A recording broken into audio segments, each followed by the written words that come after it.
What they didn't understand was how customers really work and how most customers don't think about the worst happening. So, they just presume it won't happen to them. Therefore, all these layers you're putting in the way, they're preventative. It's like having insurance. Like, no one likes buying insurance. Welcome to Compromising Positions. I'm Leanne Potter, cyber anthropologist and head of security operations for a major retailer. And I'm Jeff Watkins, a cybersecurity enthusiast and CTO for a major tech consultancy. Together, we're the tech podcast that asks non-cybersecurity professionals what we in the industry can do to make their lives easier And help make our organisations more prepared to face ever-changing human-centric cyber threats. Wait, What? we got the intro wrong. I didn't notice. What have we got wrong? We forgot to add something. What? Well, here, I'll say it again, and we can fix it in the edit. And I'm Jeff Watkins, a cybersecurity enthusiast and CTO for a major tech consultancy. Together, we're the award-winning tech podcast.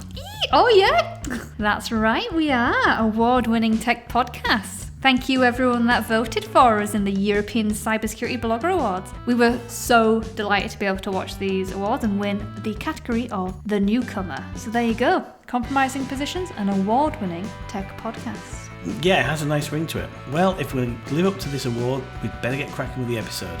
Who do we have on today? Indeed, well, I think we've got a corker this week. This episode, we are joined by John Sills, managing partner at customer-led growth company, The Foundation.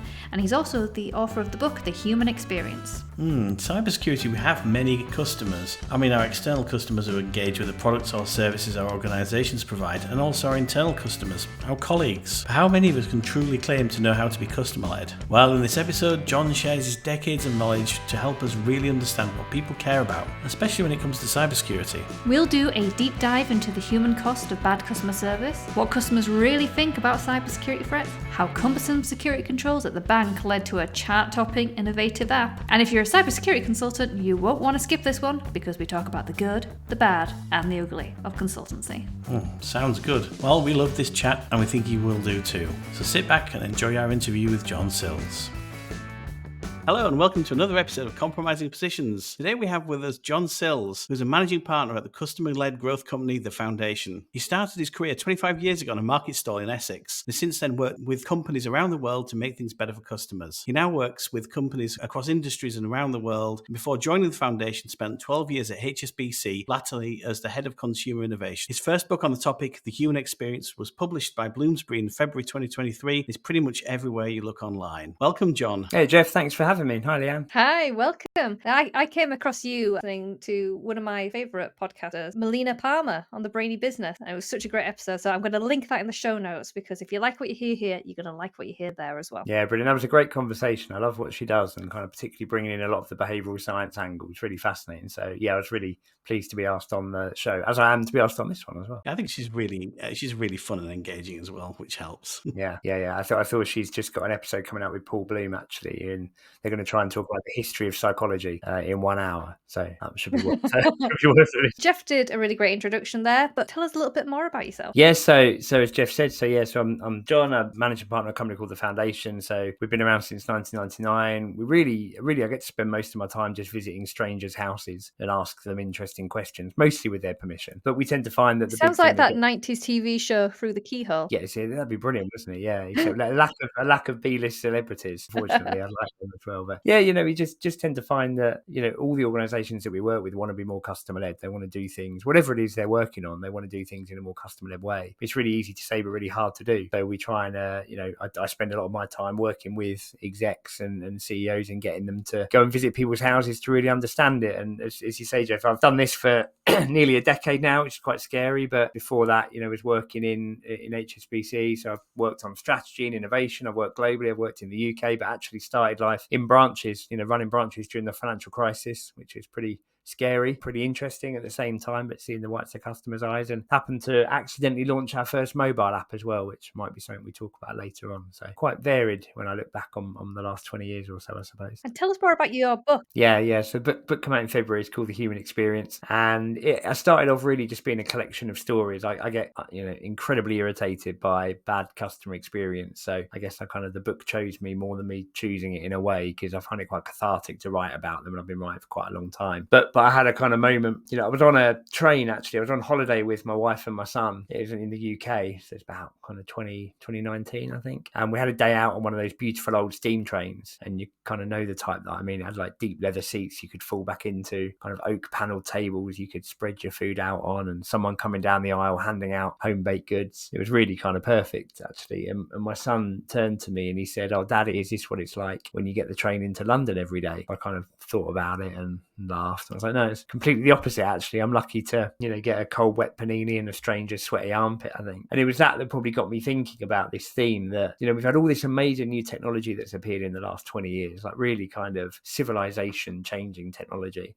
that should be improving the customer experience. But it kind of feels like we've spent all of that time as organizations trying to perfect the functional experience, doing more things, more ways, more quickly, more cheaply than ever before. And we've done that at the expense of the emotional experience, of the human experience, of real relationships with organizations, of that real human connection, of that lack of common sense. So that's what I thought I'd write a book about. That's really interesting, because that directly parallels with, we were talking to Helena Hill the other day, who's a UX consultant. She said she really, in great detail, about the difference in the experience and the usability. And you can have something very usable, but a bad experience, and people don't quite get that. Yeah, I think that's what I was going to say, Joe. I think that's right. Ultimately, the only thing that matters is how you make people feel. And there's a whole load of examples. Rory Sutherland's got a great example called the doorman fallacy, which you may know about. But the role of the doorman in hotels has kind of been surpassed now.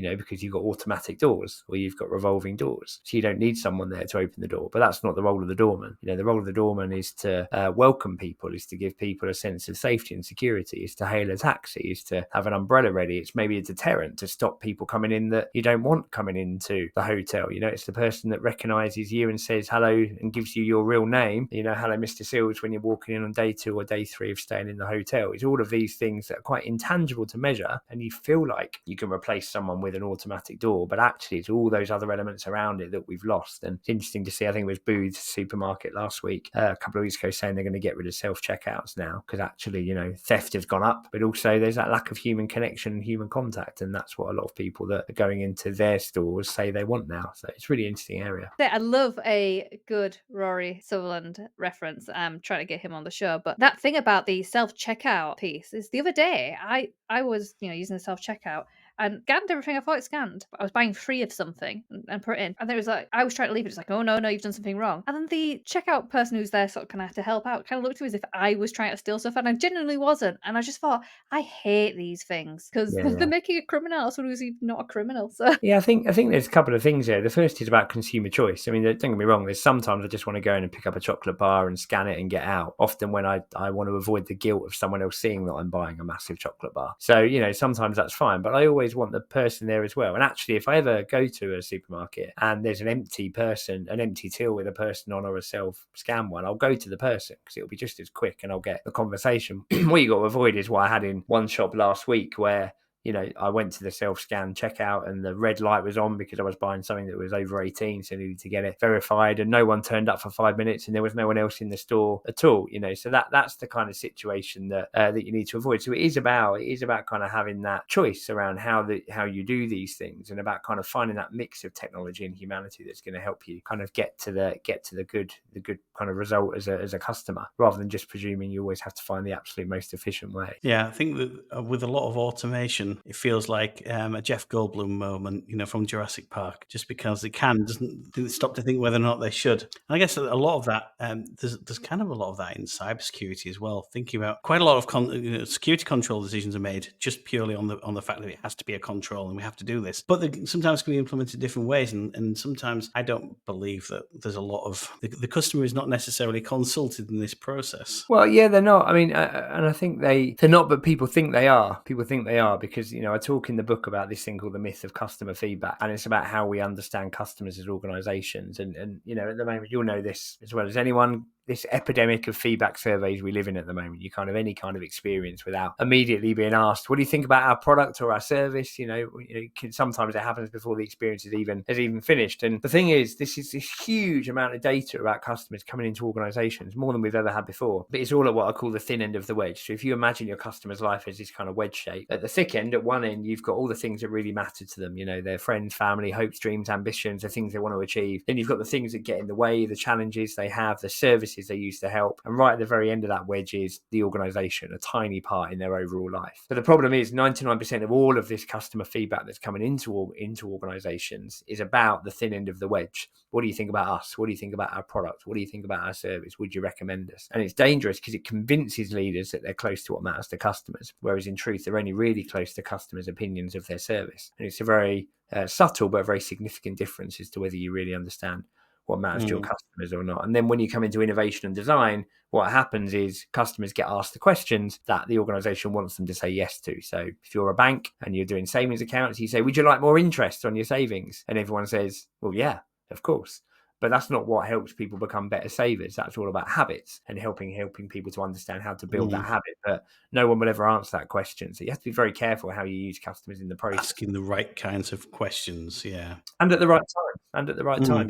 You've got to ask, for me, the role of customer insight is, observe customers beforehand, understand their behavior so you can be useful, then go and design stuff, then afterwards get their views on the things that you've designed. Don't ask them to give an opinion on something you're thinking about designing, because they'll probably always say yes, because it probably always sounds like a good idea. You've given us a bit of a flavour so far. Can you talk us through the process of when somebody hires the foundation, what they're hoping to achieve? And I guess also, is there a bit of a disconnect from what they're hoping to achieve and what they actually need? That's a really interesting question. So often it's quite funny. So we exist to create customer-led success, I suppose. So, well, not I suppose. I know. I should know that. It's my company, along with three others. Charlie Dawson set it up originally in 1999, and he wrote a brilliant book, I should say, called The Customer Copernicus. So I'd put that on your reading list too. Often the person that comes to speak to us is already quite customer-led. So they hire us because they want something. They want a better experience, they want a better strategy, they want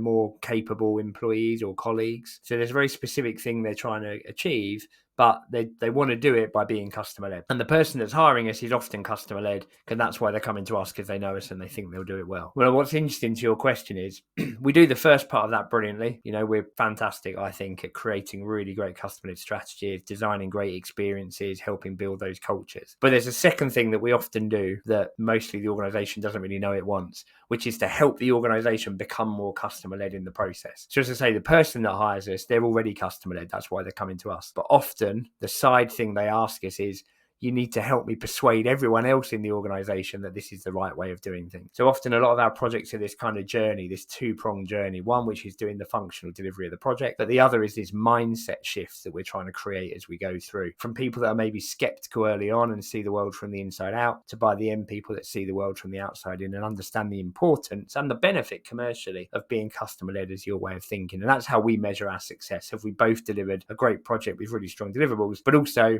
can we see that mindset shift in the organization that's going to mean the organization makes more customer-led decisions in the future? As you were speaking then, it reminded me of so many times when I just feel like saying, can someone else do the cybersecurity message? Because coming directly from the source, nobody pays attention, but getting someone externally to come in and say, this is worth actually paying attention to, always works. And why do you think that is? Why do you think there's always a need, not just necessarily cybersecurity, but obviously you've indicated there, in other organizations, that external champion is sometimes needed to kind of reinforce what you're trying to prove anyways? Well, the thing is, we all, being customer led, like we say, is really easy to say but really hard to do. And it's, as I mentioned before, it's because we all see the world from the inside out. So one of the things I often do in workshops is I get people to draw a map of the world, and I talk about this in the book actually. And if you did it now and I get you to draw a map of the world, then you'll probably both do the same thing. I don't know how great your geography knowledge is, but broadly you both do the same thing. You both live and work, I think, in the UK. So when you draw that map of the world, you'll draw the UK and Europe in the middle of the map, and you'll probably draw the UK and Europe exponentially larger than they really are. America and will become a couple of triangles. Europe, you'll have Italy because it's a memorable shape. Africa will be a triangle. Asia probably a bit of an oval.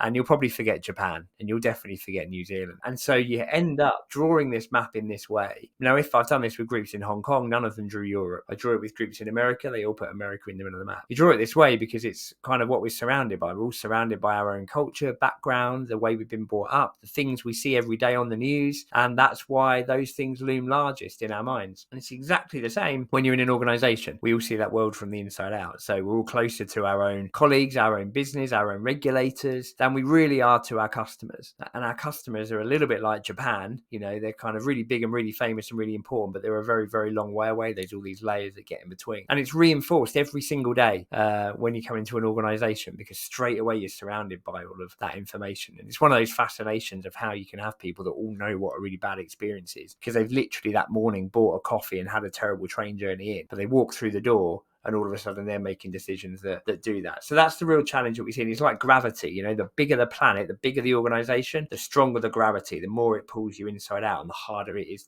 to escape and get out there. So that's why, and we can talk about this in a bit, but that's why that connection with customers is so important if you're going to be able to deliver a great experience. Yeah, I also read somewhere about specifically on the kind of why do we need external consultants, something reading a book on psychology about the proximity of advice, and that no matter how good the advice is, if you've got somebody quite close to you, unfortunately, you start to discount their view. And having somebody come in and paid for, there's an intrinsic value to an external voice that's being paid for as well. And sometimes I've done this before in a consultancy, just come in, listen to the people already there who've been saying that thing for ages and just reflected it back, and then like it's magic. Yeah, it's one of the reasons I ended up leaving HSBC actually, because I did a big thing about future trends. I built this like big future trends approach with one of my colleagues there, and I thought it was brilliant. And I got asked to go and speak at the Global Marketing Conference for the bank. And so I was going to do that. And then a week before I got a call and I was told, oh, you've been pulled from the agenda because we need an external speaker. So we're going to pay this external future trends company to come in, and they're going to present,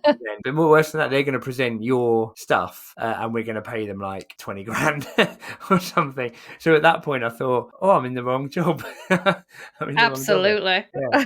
But I see the value. Don't get me wrong. My career path is broadly me saying I'm not going to do stuff and then doing it. So I really disliked consultants when I was at the bank. I saw most of them would come in, armies of them with backpacks coming in, and they would give me 50-page PowerPoints full of triangles, and they would say, this is what you need and it's going to cost you £5 million, and they wouldn't ask me a single question. And so I really don't like that approach, and I'm kind of a little bit allergic to, here's just a brilliant theory, go and implement it. And that's why, even though in my book I've got a couple of these, but I do say I'm not a big fan of frameworks broadly. I think you need to have a real good understanding of your own business, and one of the big mistakes in customer experience, particularly organizations can make, is believing that the same 8 things are the same in every single organization. They're not. You need to work out the right ones for yourself as well. But if you can get a kind of consultancy that comes with a blank sheet of paper that, to your point, Jeff, just listens about what's really going on, then combines that with good inspiration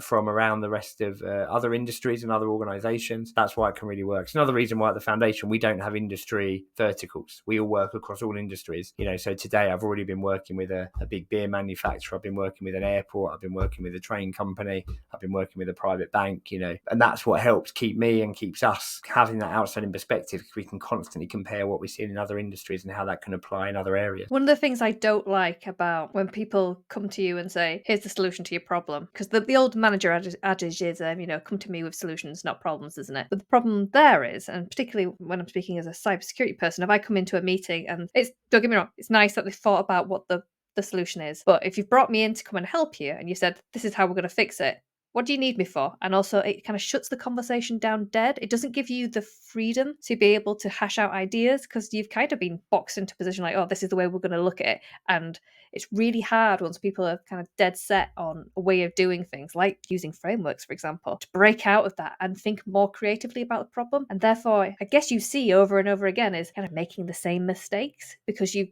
basically painted yourself into a corner. Yeah, I think that's right. That's reminded me of another story, actually. But a lot of this is about the curse of knowledge, which is one of those behavioural principles. That kind of unfortunate reality that the more knowledgeable you get in a subject, the harder it becomes to realise what you don't know, because you just presume you know everything. And that stops you being able to hear for yourself what's really going on. We did a project with a supermarket a few years ago now, actually. And they really wanted their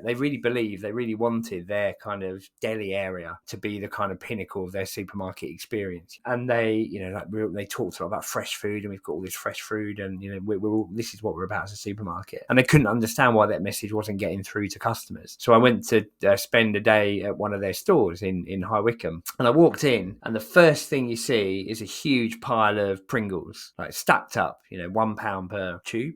And then the second thing you see see is a big load of celebrations. You know, it was near Christmas. They're stacked up £2 per box. You've got all this kind of stuff. And then right in the background, you could see their like meat deli counter. And you could see this guy who was the butcher there with a massive saw, just like sawing the carcass of this animal. And you were like, that's incredible. Like, that's the theatre that I want to see. Like, I can see fresh. I can see this guy at work. This is amazing. It's like being in a butcher's. But to see that, you had to look past just endless piles of like junk food that was the same in any other supermarket. And you could see straight away how it's like if you're in your own home, you stop noticing the patch of ceiling that hasn't got paint on. You know, you stop noticing. It's only when you walk in fresh.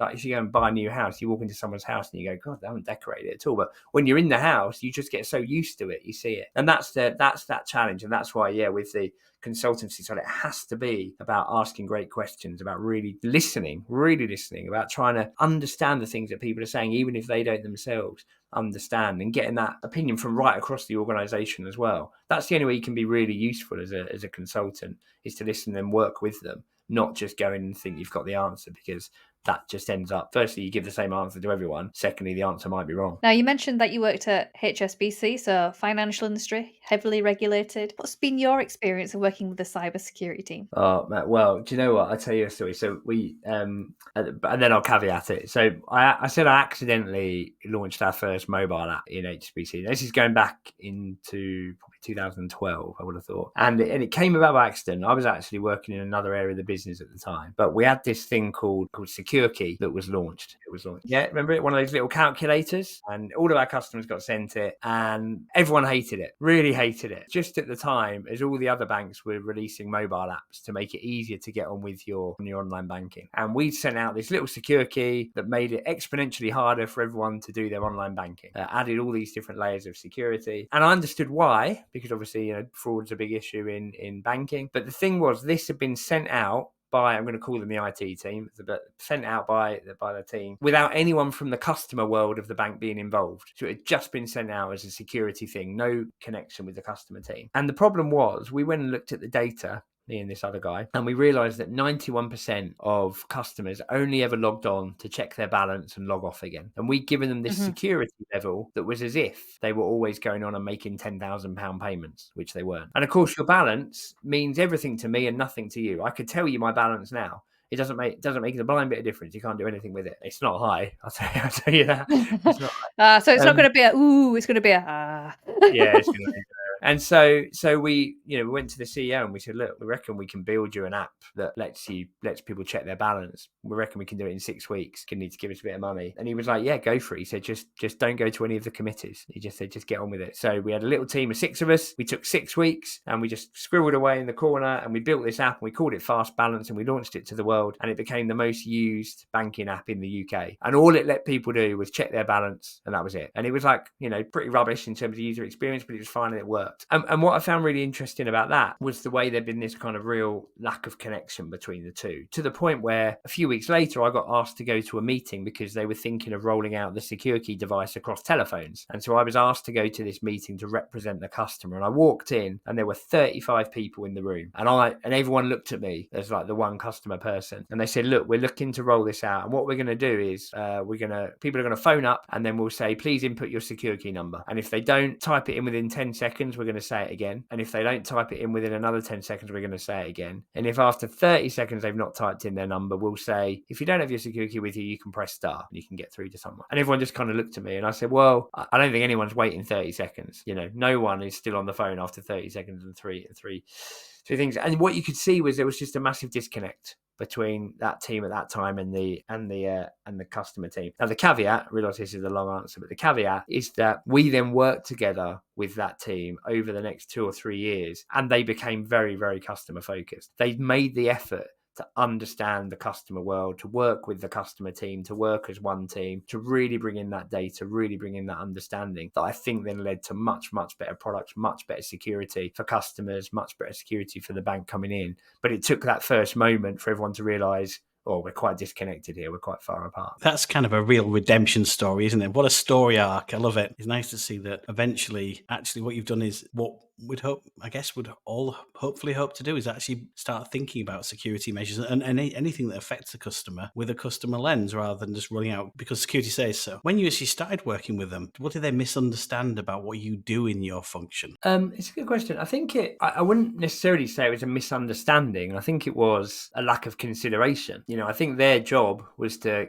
keep the bank safe and to reduce fraud. And they had a good idea for how to keep the bank safe and reduce fraud. And that was what they were measured on. And so they did it. And that's it. That's kind of an example of that inside out thinking, really. In their lane, in their box, everything they did made sense. The secure key they designed wasn't necessarily better or worse than anything any other bank had at the time. So it wasn't kind of they were designing something that was outrageous. It was just the way it was implemented. They just hadn't thought about this other area, in the same way that when I launched our mobile app, I didn't really consider the impact on the UK payment system of 50,000 people all doing 1 penny authorizations to do the app at exactly the same time. And it turns out that was not popular in the UK payment system for that 10 minutes where I kind of created this kind of big rush. So sometimes you're just in your lane and it's you just don't know what you don't know. And so it took that moment for this team to kind of realize about this kind of other world, realize the impact that might have, because in their world, well, we're keeping customers' money safe. So of course they're going to be happy because that's the main thing they want, And so it made sense. Nothing they didn't make sense. But what they didn't understand was how customers really work and how most customers don't think about the worst happening. So, they just presume it won't happen to them. Therefore,